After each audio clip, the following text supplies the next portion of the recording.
This is Shreya Singh and welcome back to your favourite learning channel. आज हम लोग पढ़ने वाले हैं यूजेज ऑफ स्फेरिकल लेंस के बारे में। तो आपको बता दें कि इसी प्रीवियस वाले लेक्चर में हम लोगों ने कवर किया कि व्हाट इज स्फेरिकल लेंस, जो हमारा स्फेरिकल लेंस है वो क्या है and how many types of spherical lenses, जो हमारे स्फेरिकल लेंस है वो कितने टाइप्स के हैं। तो हम लोगों ने देखा कि दो तरीके के हैं, एक तो हमारा कॉन्वेक्स लेंस था और एक हमारा कॉनकेव लेंस था। ठीक है, इसके साथ साथ हम लोगों ने देखा कि जो हमारा कॉनकेव लेंस है उसमें हमारी कैसी इमेजेस बनेंगी, वर्चुअल इमेज बनेंगी या रियल बनेंगी। इसके साथ साथ हम लोगों ने देखा कि जो हमारा कॉन्वेक्स लेंस था इसमें हमारी किस टाइप की इमेजेस बन रही थी। आज की इस वीडियो लेक्चर में हम लोग पढ़ेंगे कि uses of spherical lens, spherical lens का यूज हम कहाँ पे करते हैं। इसके साथ साथ कलर्स के बारे में हम लोग पढ़ने वाले हैं कि किस तरीके से रेनबो का फॉर्मेशन होता है एक वाटर के ड्रॉप से। ठीक है, तो ये सारे कॉन्सेप्ट हम लोग आज की इस वीडियो लेक्चर में कवर करेंगे। तो चलिए स्टार्ट करते हैं। सबसे पहले देखते हैं यहाँ पे कि uses of spherical lens, spherical lens का हम लोग यूज कहाँ पे करते हैं। तो बताया गया है कि convex lenses are use to make magnifying glass, spectacles, cameras, microscopes, telescopes and binoculars. जो हमारे कॉन्वेक्स लेंस होते हैं वो चीज़ों को मैग्नीफाइंग करके दिखाते हैं, तो उनका यूज़ हम लोग माइक्रोस्कोप में, इसके साथ साथ टेलीस्कोप में। टेलीस्कोप का काम क्या होता है कि जो डिस्टिंक्ट चीज़ें होती हैं, दूर की चीज़ें, उसको ये क्लियरली दिखाता है। फिर आपका बाइनोकुलर्स हो गया। इसके साथ साथ जो हमारे कुछ स्पेक्टिकल्स हैं वहाँ पे भी हम लोग क्या करते हैं कि कॉन्वेक्स लेंस का इस्तेमाल करते हैं।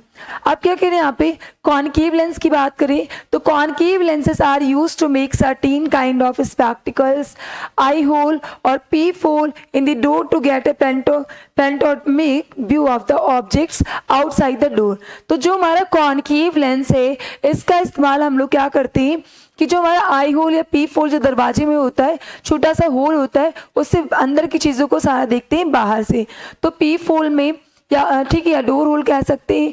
इसके साथ साथ कुछ सर्टेन स्पेक्टिकल्स होते हैं जहाँ पे हम इस्तेमाल करते हैं कॉनकेव लेंस का। ठीक है, तो ये थे हमारे यूजेस ऑफ स्फेरिकल लेंस कि जो हमारे कॉन्वेक्स लेंस है इनका इस्तेमाल हम कहाँ पे करेंगे और जो हमारा कॉनकेव लेंस है इसका यूज जो है हम लोग कहाँ पे करते हैं।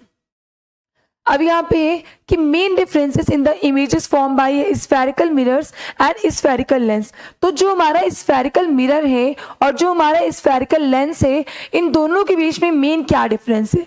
तो आप सबने देखा था कि जो हमारा मिरर था वो हमारा ओपेक ऑब्जेक्ट पे काम कर रहा था।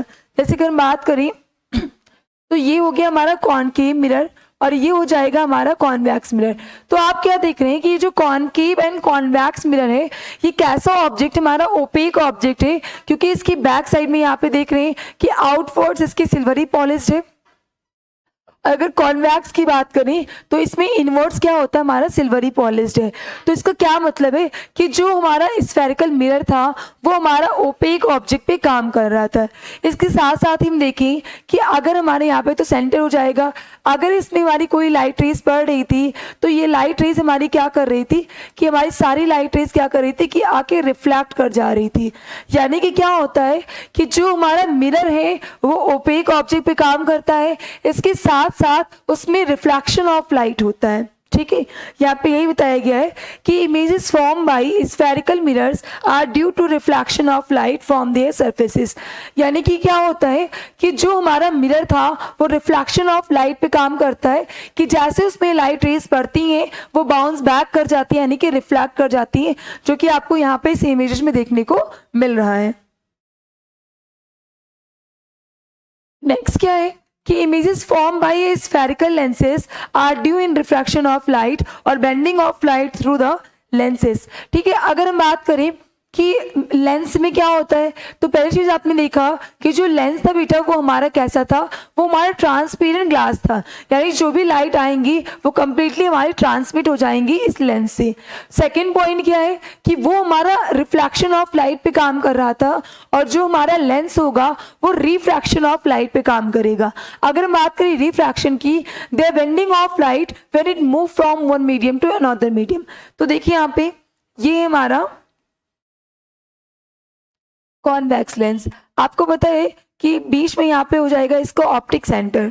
ठीक है,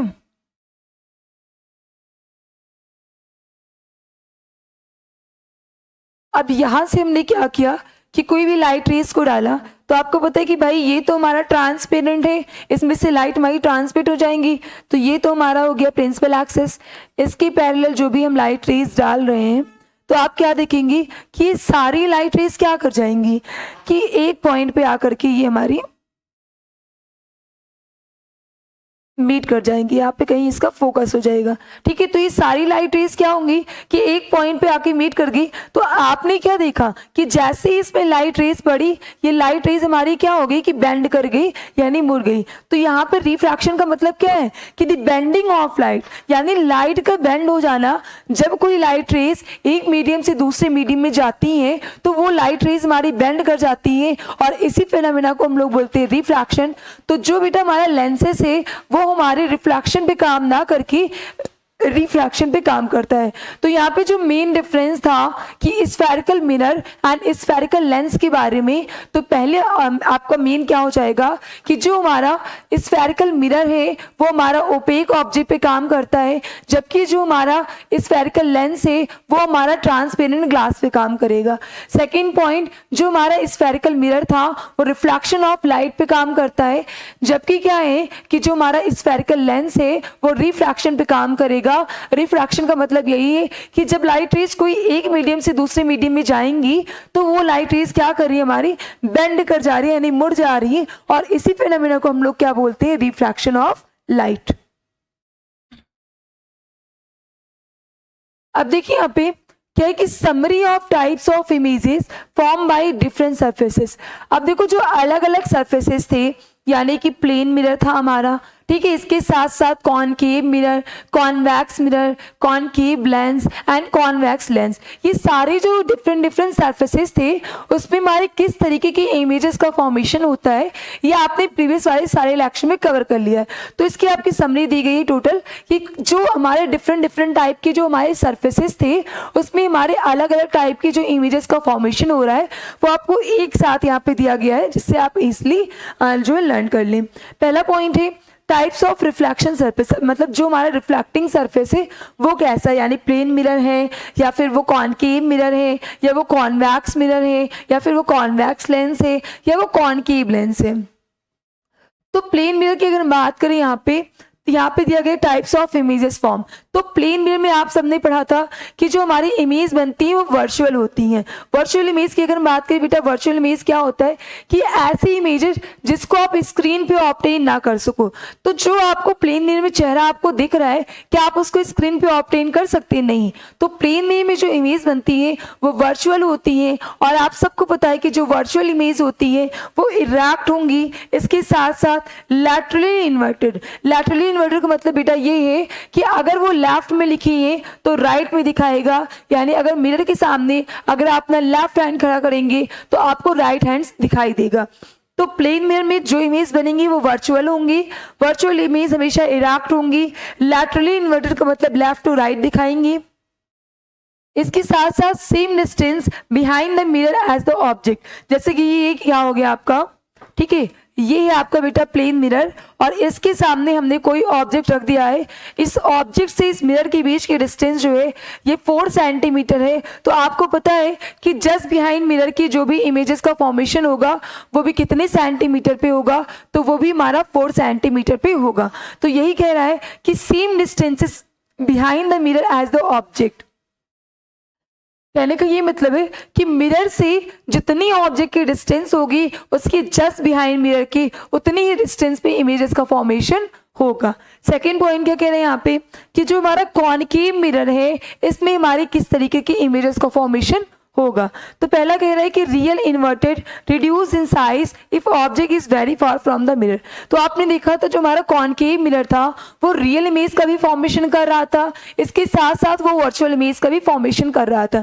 अब जानेंगे ये कि वो रियल इमेज कब बना रहा है। तो आप सबको पता है कि जब कॉनकेव मिरर से उस ऑब्जेक्ट की डिस्टेंस काफी ज्यादा थी तो उस कंडीशन में कॉनकेव मिरर में जो इमेजेस बन रहे थे वो हमारे रियल इमेज थे। और आप सबको पता है कि रियल इमेज हमेशा इन्वर्टेड यानी उल्टा होती हैं, और जब ऑब्जेक्ट बहुत ज़्यादा दूरी पर है तो उसकी साइज भी क्या होगी, much smaller than the object, यानी ऑब्जेक्ट के कंपैरिजन में काफ़ी छोटा होगा। तो यहाँ पे यही बताया गया। सेकेंड पॉइंट, अगर ऑब्जेक्ट जो है उस कॉनकेव मिरर के पास में रखा है, नियर में, तो इस कंडीशन में जो इमेजेस बनेंगी हमारी वो वर्चुअल बनेंगी। आप सबको पता है कि वर्चुअल इमेज को आप स्क्रीन पे ऑब्टेन नहीं कर सकते हैं।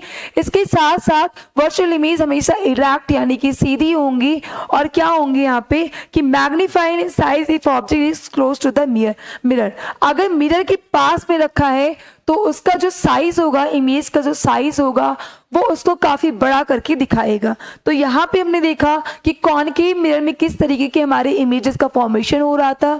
तो दो तरीके के इमेजेस बन रहे थे, एक हमारा रियल इमेज था और एक हमारा वर्चुअल इमेज था।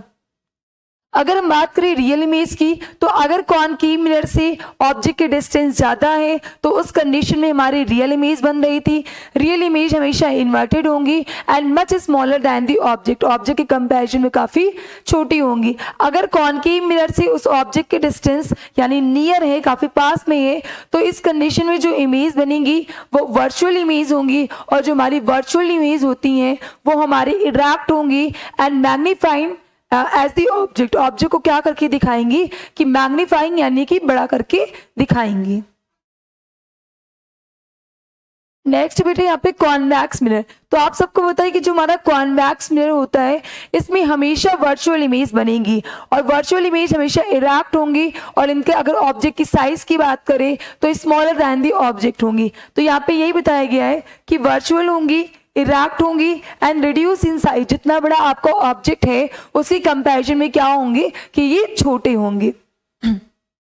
नेक्स्ट यहाँ पे कॉन्वेक्स लेंसेज की बात कर रहा है कि तो जो हमारा कॉन्वेक्स लेंस है उसमें हमारी किस तरीके की इमेजेस का फॉर्मेशन होगा।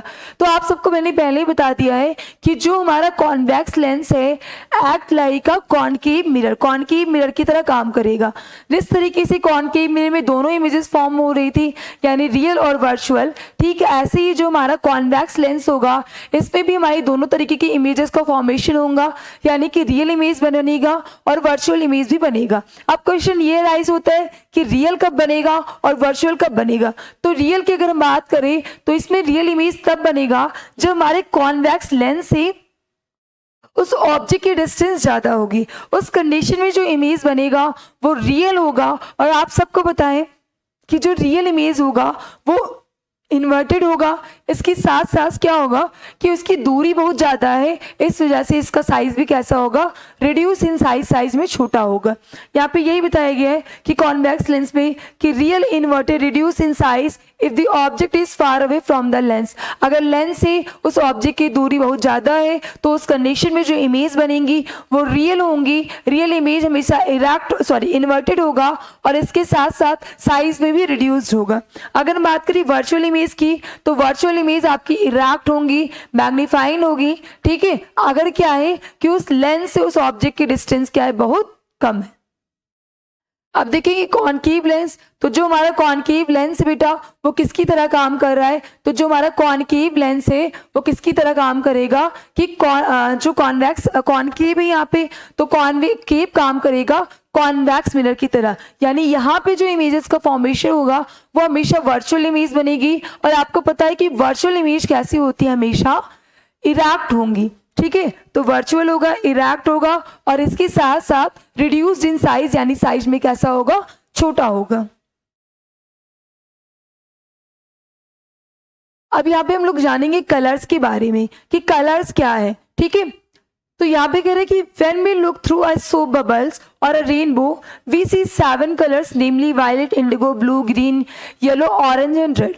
अगर हम क्या करते हैं कि सोप के जो बबल्स है, साबुन के जो बबल्स होते हैं या डिटर्जेंट के जो बबल्स होते हैं या फिर जो हमारे रेनबो हैं उसमें आप देखते हैं कि 7 कलर्स पाए जाते हैं। उन 7 कलर्स के नाम को याद करने का एक ट्रिक है विव ग्योर, यानी V से वायलेट, I से इंडिगो, B से ब्लू, G से ग्रीन, Y से येलो एंड O से ऑरेंज एंड R से रेड।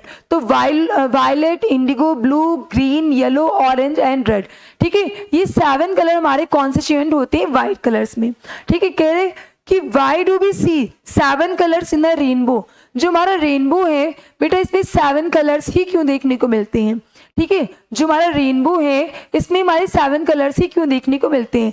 तो यहाँ पे कह रहा है कि all the colours of a rainbow come from the sunlight.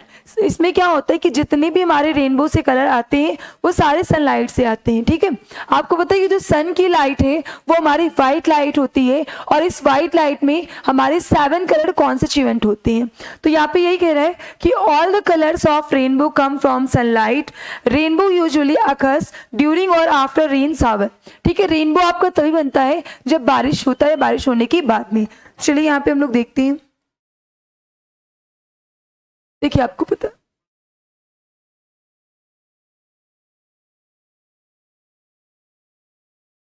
देखिए ये हो गया हमारा सन। ठीक है, यहाँ पे हम देख रहे हैं कैसे रेनबो का फॉर्मेशन होता है। ठीक है, अब ये हो गए हमारे क्लाउड्स। ठीक है, आप सबको पता है जब प्रेसिपिटेशन होता है, पानी जाता भर जाता है क्लाउड्स में, तो उस कंडीशन में क्या होता है कि बारिश होती है। अब क्या हुआ कि बारिश हुई। ठीक है, बारिश होना क्या हो गया, स्टार्ट हो गया। अब आपको पता है कि जब क्या होता है, बारिश होने के कुछ समय के बाद जो है, जो हमारी सन की लाइट रेज जो हमारी इस पे पड़ती हैं, ठीक है, तो ये जो वाटर के बेटा ड्रॉपलेट्स होते हैं, जैसे बारिश हुआ, बारिश के बाद क्या हो गया, सन ब्राइटली शाइन करने लगा। ठीक है, तो जो हमारा एटमॉस्फेयर था, तो एटमॉस्फेयर में जो हमारे वाटर के ड्रॉपलेट्स जो हमारे रह गए थे, ध्यान समझिए बेटा, जो ये हमारी वाटर के ड्रॉपलेट्स हमारे रह गए थे, ये एक्ट लाइक अ प्रिज्म। ये किसकी तरह हमारे काम करने लगते हैं, प्रिज्म की तरह काम करने लगते हैं। अब जैसे यहाँ पे क्या हुआ कि जैसे एक को हम यहाँ पे देख रहे हैं, ये हमारी पानी की बूंद होगी। ठीक है, वाटर के ड्रॉपलेट्स होगी। जैसे इसमें क्या होता है कि सन की लाइट हमारी इस पे पड़ेगी। ठीक है, तो ये जो 7 सन की जो लाइट हमारी इस पे आ रही है, तो ये वाटर की ड्रॉपलेट से एक प्रिज्म की तरह काम करेंगे और ये जो भी लाइट आएगी इसको क्या करेंगी कि 7 कलर्स में इसको ये डिवाइड कर देते हैं। ठीक है, और ये हो जाएगा आपका विव योर ओ आर। ठीक है, कहने का मतलब ये कि जब बारिश होती है, बारिश होने के बाद जब सन ब्राइटली शाइन करता है, तो हमारे एटमॉस्फेयर में जो वाटर के ड्रॉपलेट्स रह जाते हैं वो एक्ट लाइक अ प्रिज्म, वो एक प्रिज्म की तरह काम करना स्टार्ट कर देते हैं। अब जैसे ही इसमें सन की लाइट पड़ती है, तो जैसे ही इस प्रिज्म से पास होगी, यानी इस वाटर के ड्रॉपलेट्स थे, तो ये जो सन की लाइट इसमें इसको मानते हैं व्हाइट लाइट, तो इस व्हाइट कलर में 7 कलर कॉन्स्टिट्यूएंट होते हैं और ये 7 कलर में डिवाइड हो जाते हैं। यानी उस कलर का नाम है विव क्योर। वी से वायलेट, आई से इंडिगो, बी से ब्लू, जी से ग्रीन, वाई से येलो, ओ से ऑरेंज एंड आर से रेड। और इस तरीके से हमारे रेनबो का फॉर्मेशन हो जाता है। तो हम कह सकते हैं कि when white light passes through a prism it split into 7 colours. This phenomena is known as dispersion of light.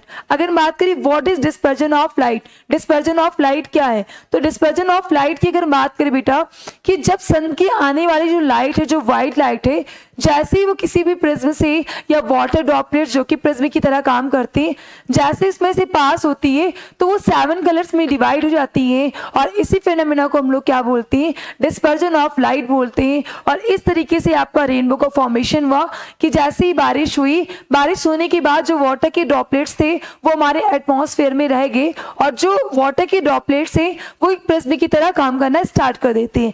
अब जैसे ही सन की लाइट पड़ती है, ब्राइट लाइट, इस वाटर के ड्रॉपलेट्स पे, तो ये व्हाइट लाइट जो थी वो 7 कलर्स में डिवाइड हो जाती है और इसी फिनोमेना को हम लोग क्या बोलते हैं, डिस्पर्जन ऑफ लाइट। ये यहाँ पे लिखा है कि स्प्लिटिंग अप ऑफ सनलाइट और white light into 7 colours is called dispersion of light. यानी ये जो सन की लाइट थी, जो व्हाइट लाइट थी, उसका 7 कलर्स में स्प्लिट हो जाना, टूट जाना या डिवाइड हो जाना, यही प्रोसेस हमारा क्या कहलाएगा बेटा, डिस्पर्जन ऑफ लाइट कहलाता है। तो यहाँ पे आप देख रहे हैं ये रेनबो है और इसमें क्या दिखेंगे आपको, 7 कलर्स दिखाई देंगे। कौन कौन से कलर हैं, तो विवग्योर से आप याद रख सकते हैं, वी से वायलेट, आई से इंडिगो, बी से ब्लू, जी से ग्रीन, ठीक है, विवग्योर, ठीक है, जी से ग्रीन, वाई से येलो, ओ से ऑरेंज एंड आर से रेड। तो violet, indigo, blue, green, yellow, orange and red, ये 7 कलर्स हमारे रेनबो में पाए जाते हैं। अब इस एक्टिविटी को करके दिखाया गया है कि to show that white light is made up of 7 colours. तो ऐसा बताया गया है कि जो हमारी व्हाइट लाइट होती है बेटा, उसमें हमारे 7 कलर्स कॉन्स्टिट्यूएंट होते हैं। आपको ये करने के लिए आपको एक कैसेट लेना होगा, उसको आप 7 कलर्स उसमें होते ही हैं, या आप कोई भी कागज का एक वो ले लीजिए, कार्डबोर्ड, उसको सर्कल टाइप में आप उसको कट कर लीजिए। अब आप उसको रेनबो के जो 7 कलर हैं उसमें आप उसको कलर कर दीजिए, और जैसे आप उसको रोटेट करेंगे तो आप क्या देखेंगे कि जो रेनबो मतलब जो आपका कार्डबोर्ड था, जो 7 कलर से कलर था, वो क्या हो जाएगा, फिर से व्हाइट कलर में चेंज हो जाएगा। तो इससे क्या प्रूव होता है कि जो हमारा व्हाइट कलर है उसके पास 7 कलर हमारे कॉन्स्टिट्यूएंट होते हैं, यानी कि violet, indigo, blue, green, yellow, orange और रेड। तो यहाँ पे यही कह रहा है कि take a glass prism and place it in a dark room. आपको क्या करना है कि एक प्रिज्म लेना है और उसको एक डार्क रूम में रख देना है। Allow a narrow beam of sunlight to pass through the window, ठीक है, and fall on one face of the prism. आपको क्या करना था बेटा, इसमें एक डार्क रूम लेना है, प्रिज्म को लेना है और विंडो से बीम ऑफ लाइट, सन की बीम ऑफ लाइट को उसमें पास करवाना है। कि let the light coming out of the other face of the prism falls on white paper और अ व्हाइट वॉल। और उसके जस्ट बिहाइंड आप क्या करिए कि आप व्हाइट पेपर ले लीजिए या उसके साइड में, जिससे आप उसकी शैडो को पा सके, मतलब जो 7 कलर्स हैं वो रेनबो को आपको देखने को मिल जाए। कह रहे you will be able to see the 7 colours similar to the rainbow और अ व्हाइट वॉल। ठीक है, जो हमारी व्हाइट वॉल थी या फिर जो स्क्रीन था उसमें आपको 7 कलर दिखाई देना स्टार्ट कर जाएंगे, क्योंकि जो सन से आने वाली लाइट थी वो व्हाइट लाइट थी। जैसे ही वो प्रिज्म पड़ी वो 7 कलर्स में डिवाइड हो गई और आप उसको स्क्रीन पे या फिर आप व्हाइट वॉल पे आप देख सकते हैं, वो ठीक आपको रेनबो की जैसे ही दिखाई देंगी। दिस शोज दैट सनलाइट और white light consist of 7 colours. तो ये एक्टिविटी आपको प्रूव करती है कि जो सन की लाइट है या फिर जो व्हाइट लाइट होती है उसके पास 7 कलर कॉन्स्टिट्यूएंट होते हैं, यानी 7 कलर्स पाए जाते हैं। अब आप यहाँ पे देख रहे हैं एक प्रिज्म है, जैसे इसमें से व्हाइट लाइट पास होती है ये क्या करती है कि 7 कलर्स में डिवाइड हो जाती है। ये 7 कलर्स में सबसे पहले वायलेट है, फिर इंडिगो है, फिर ब्लू होगा, फिर ग्रीन है, येलो, ऑरेंज एंड रेड। ठीक है, तो ये हो गया हमारा प्रिज्म। ये क्या हो गया बेटा कि ये प्रिज्म हो गया। जैसे ही इसमें से क्या होता है कि हमारी व्हाइट लाइट कोई भी पास कराई जाती है, यानी सन की लाइट पास कराई जाती है, तो ये क्या करेंगी कि 7 कलर्स में हमारी डिवाइड हो जाती हैं, और इसी फिनोमेना को हम लोग क्या बोलते हैं, डिस्पर्जन ऑफ लाइट। तो आई होप आपको ये कॉन्सेप्ट क्लियर हो गया होगा। अब एक्टिविटी 2 क्या शो कर रहे हैं कि to show that mixing of the 7 rainbow colours विव योर गिव्स व्हाइट लाइट। क्या ये जो 7 कलर्स है हमारे violet, indigo, blue, green, yellow, orange and red, अगर इसको मिक्स कर दे तो क्या फिर से ये व्हाइट लाइट बन जाएगा? देखो व्हाइट लाइट तो उसने 7 कलर्स रिलीज किए, अब ये देखेंगे कि ये जो हमारे 7 कलर्स है क्या वो फिर से हमारे, अगर इसको मिक्स कर दिया जाए तो क्या ये व्हाइट कलर देंगे या नहीं देंगे? तो कह रहे कि take a circular disc and divide it into 7 equal segments and paint it with the 7 rainbow colors with your this disc with the 7 colors of the spectrum is called the Newton's disc। वही कह रहे हैं कि जो cassette या जो disc है उसको आप रेनबो के 7 कलर्स में आप डिवाइड कर दीजिए, सेगमेंट करके उसको कलर कर दीजिए, और उसको बोला गया न्यूटन्स डिस्क बोला गया है। कह रहे कि fix the pencil at the centre of the disc so that the disc can rotate freely. अब जो डिस्क है उसके सेंटर में आप एक जो है पेंसिल लगा दीजिए और उसको मतलब उसको रोटेट करिए तेजी के साथ। जब आप रोटेट करते हैं तो क्या होता है कि rotate the disc fast and observe. जब आप उस डिस्क को काफी तेजी के साथ रोटेट करेंगे तो आप क्या ऑब्जर्व करेंगे कि you will observe that the disc appears white after a few seconds. यानी कुछ सेकेंड्स के बाद, मतलब जो डिस्क था जिसको आप रोटेट कर रहे थे तेजी के साथ, कुछ सेकंड के बाद क्या होगा कि वो जो 7 कलर थे, जो हमने डिस्क को 7 कलर में सेगमेंटेड किया था, वो हमारे 7 कलर किस में चेंज हो गए, व्हाइट कलर में चेंज हो गए। तो ये एक्टिविटी आपको प्रूफ करती है कि जो हमारे 7 कलर्स हैं, ठीक है, उसको अगर मिक्स कर दिया जाए तो फिर से हम व्हाइट लाइट बना सकते हैं। जैसे कि आपको ये करके दिखाया गया है कि ये हमारा डिस्क हो गया, डिस्क को 7 कलर्स में डिवाइड कर दिया गया, इसके बीच में एक पेंसिल लगा दिया और इसको क्या किया गया कि जब इसको तेजी के साथ रोटेट किया गया तो आप क्या देख रहे हैं कि जो 7 कलर्स हमारे रेनबो के थे वो किस में हमारे टर्न हो गए, व्हाइट कलर में टर्न हो गए। तो कह रहे कि this is because all the 7 colors mix together due to rapid rotation of the disk and give white light। यानी जो डिस्क था उसमें जब तेजी के साथ रोटेशन हुआ तो जब तेजी के साथ रोटेशन होने की वजह से जो हमारे 7 कलर्स थे वो फिर से किस में आ गए, व्हाइट कलर में आ गए। तो आई होप आपको ये जो कॉन्सेप्ट आपको सातों कलर दिख रहे हैं तो इसमें आप समझाया गया कि व्हाट इज मतलब इस uses of spherical lens, spherical lens के क्या क्या यूजेज हैं, इसके साथ साथ डिस्पर्जन ऑफ लाइट कि जब कोई वाइट लाइट किसी भी प्रिज्म से होके पास होती है तो वो 7 कलर्स में डिवाइड हो जाती है। इसी फिनोमेना को हम लोग बोलते हैं डिस्पर्जन ऑफ लाइट। और इसी फिनोमेना के थ्रू क्या होता है कि जो हमारा रेनबो होता है उसका फॉर्मेशन होता है। तो आई होप आपको ये सारे कॉन्सेप्ट क्लियर हो गए होंगे। नेक्स्ट वीडियो में हम लोग पढ़ने वाले हैं reproduction in plants and animals, किस तरीके से प्लांट्स, एक प्लांट से दूसरे नए नए प्लांट्स का फॉर्मेशन होता है, कैसे एक male and female human being से कैसे उनके जो ऑफस्प्रिंग प्रोड्यूस होते हैं या वो यंग वंस को प्रोड्यूस करते हैं। तो नेक्स्ट वीडियो में हम लोग पढ़ेंगे कि reproduction in plants and reproduction in animals, कि प्लांट्स में कैसे रिप्रोडक्शन होता है और एनिमल्स में किस तरीके का रिप्रोडक्शन होता है। ये नेक्स्ट वीडियो में हम लोग कवर